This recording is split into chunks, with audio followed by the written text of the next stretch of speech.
Okay, so the last tape I was totally ranting about my SP and what I don't like about this particular situation. So now let's be the teacher to this particular situation in a similar way. I want you guys to actually counteract yourself, like, state the situation to yourself, whatever you're going through, whatever you're facing, and be the answer to your own question. This will help you to not find a manifestation coach outside of you. I mean, you can always ask questions to me, that's fine. But, paying millions and dollars of bucks to manifestation coaches just to get answer for some few basic things, because they are not going to do anything for you. It's you who will be doing. So I had a client who was very funny. Like, when I used to do paid coaching at that point of time, and then I reached a certain exhaustion after doing that I stopped coaching, especially for these things, because I think some people do not want to understand this concept. Some people, like today only I got a very obnoxious, irritating comment from someone. So this person basically doesn't know what manifestation is. This person never even did what manifestation. I think this person didn't even research about what manifestation is, the psychological concepts of manifestation, and anything. So basically this person was saying it's a make-believe kind of thing. So when you believe on something and you make it happen, so basically he was trying to make fun. So I had posted a reel on my shorts, and it was basically about Anushka Sharma and Virat Kohli and how they keep their relationship strong. And this person came from this point of view, like, first, like, he was making a mockery of something. There was a comment, like, basically he was mocking the advice which I was trying to give to my audience in their relationship. So this person was actually mocking, and when I said that this is a totally manifestation channel, so he started saying that these kinds of people who, I don't know like who he was saying to, but basically he was saying that these kinds of celebrities, when they have a third party, they are the first person to complain about the third party. So and I don't really understand, some people are jokers, that I don't know like what he was trying to say, I don't even know, but what he was saying is that these people are jokers, and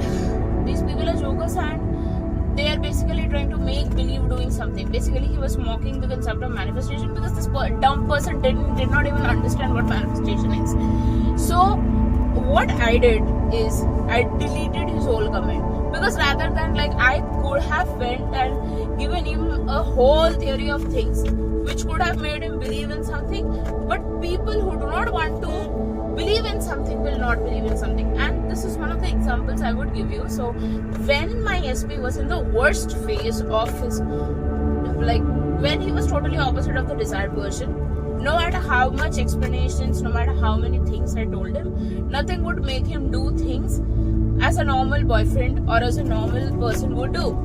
So this is one of the reasons, is that when things are totally in the whack and opposite kind of things, don't try to convince it. Like, I am not such a person, like, I am not like my SP. If something happens and if I'm crying, basically I do not go into that angry kind of zone. I will be angry for some 2-3 minutes if he's not doing what he should be doing, but I cool down after some time and I will be forgetting about it, and I'll be forgetting, but sometimes I might go and cry about it. My tears are more than my anger. My anger is just a way of channelizing my tears for some time, like holding my tears for some time, but I know that tears are gonna come if I'm angry, because there is a psychological concept behind it. Why a person is angry is because this person feels bad about something.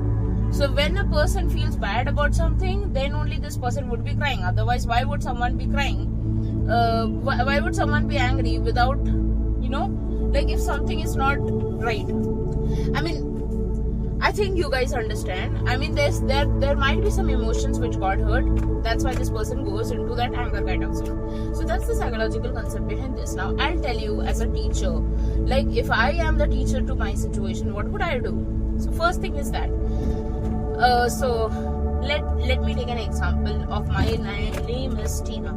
Suppose my name is Tina, and Tina is right now not happy with her SP, because, like, I told you about the situation, right? He was talking to me and then he stopped talking to me. So what is that what is that, what triggered inside of Tina that makes her feel that, you know, like he's abandoning me again. So basically I'll tell you, I'm asking this question to myself as a teacher, and as a student, if I answer this, I'll say that Tina got triggered because she feels like her SP had already left her once and she fears that he will again leave.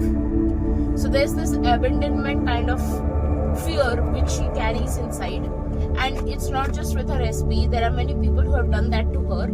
So she's basically scared that this person is going to leave me. So leave me means I'm not saying that he will forever leave me, but basically he's like he's withdrawing himself, he's not opening up to me, he's not talking to me. That kind of fear is triggered inside of Tina. So how do Tina calm herself down? Maybe just not think about the situation for some time, but that's a temporary kind of thing. But the permanent kind of thing is that she needs to understand that her SP's actions or inactions are totally the SP's problem. It's not Tina's problem. Tina might be very heavily involved in her SP and her life, but it's not her problem that her SP is not behaving right, behaving in a desired way, which she wants him to behave. Now the fourth question would be like, okay, so Tina needs to go and fix her self-concept about this particular thing. Maybe see it the way she wants it to see. Fine.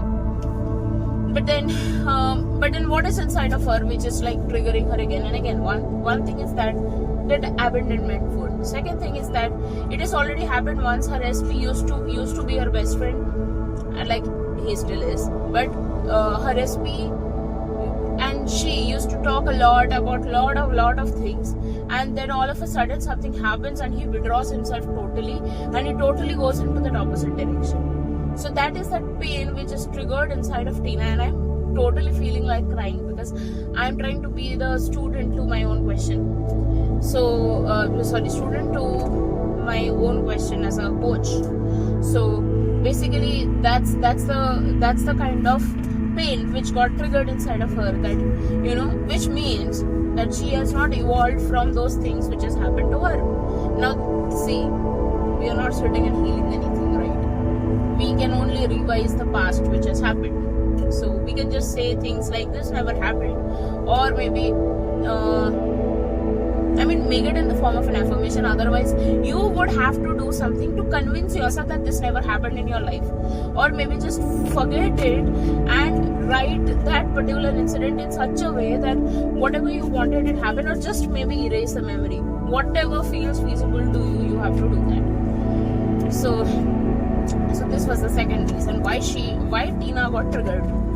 Third is that, you know, she after a long time she felt like she was talking to a version of her SP, which might be in the form of some fake account, but it was my SP. She felt this, and now she feels like it's being taken away because this person is not talking to her. So again and again I come back to the same thing. The root cause of her issue is that she feels abandoned in this particular situation, and she goes back to the past and she understands that it's not just with her SP.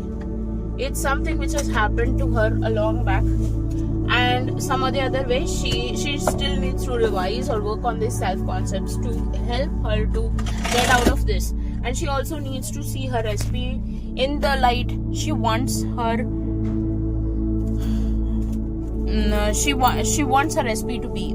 She cannot be complaining about her SP all the time and still wondering why something is not changing. It's because like she's doing something at some time and then she's again going back to the same crappy old self-concept, or maybe the old reality wherein something didn't work out in the way she wanted it to. So I hope this helps you guys. Thank you.